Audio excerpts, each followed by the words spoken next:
உங்களை பத்தி நீங்க தெரிஞ்சுக்கணுமா? வேற ஒண்ணுமே வேண்டாம். நீங்க பிறந்த கிழமைய சொல்லுங்க, உங்களை பத்தி சொல்லிடலாம். நீங்க பிறந்த கிழமை உங்க கேரக்டருக்கு ஆரம்பமா இருக்கும். ஞாயிற்றுக்கிழமை பிறந்தவங்க ஒரு காரியம் செய்யணும்னு இறங்கிட்டா அதை முடிச்சுட்டு வர்ற வரைக்கும் நிறுத்த மாட்டீங்க. ஓகேங்களா? உங்க கேரக்டரே எடுத்த வேலையை முடிச்சு ஆகணுன்ற அந்த ஸ்பீடு இருக்கும் உங்ககிட்ட. ஓகேங்களா?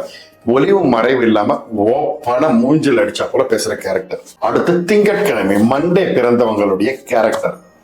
திங்கட்கிழமை பிறந்தவங்க ரொம்ப வசீகரமா இருப்பாங்க. ஓகேங்களா? உங்களுக்கு ஃப்ரெண்ட்ஸ் அதிகமா இருப்பாங்க. செவ்வாய்க்கிழமையில பிறந்தவங்க ஓகேங்களா, வம்பு சண்டைக்கு போக மாட்டாங்க.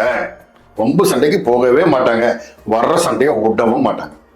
அதாவது நீ ஒரு அடி அடிச்சா நான் 4 அடி அடிப்பேன், அது போல கேரக்டரா இருப்பாங்க. அவங்க ரொம்ப கோபக்காரங்களாவும் இருப்பாங்க. ஓகேங்களா?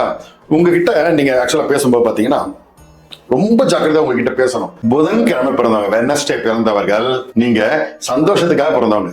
ஞானம் நிறைய இருக்கும், நிறைய படிக்கிற கேரக்டர் இருக்கும். படிக்கணும் படிக்கணும் படிக்கணும், நல்லா படிக்கணும் அப்படின்ற ஒரு கேரக்டர் உங்ககிட்ட இருக்கும். படிக்கிறீங்களோ எவ்வளவு புக்கு கையில இருக்கும், அது உங்களுடைய ஒரு கேரக்டர். அடுத்து வியாழக்கிழமை, அடுத்து வெள்ளிக்கிழமை பாத்தீங்கன்னா சுகபோகத்துக்கு அனுபவிக்கிறதுக்காகவே பிறந்தவங்களா இருப்பீங்க. அடுத்து சனிக்கிழமை, நான் சொன்னது எல்லாருக்கும் பிடிச்சிருந்ததா? இதுதான் உங்க கேரக்டர்.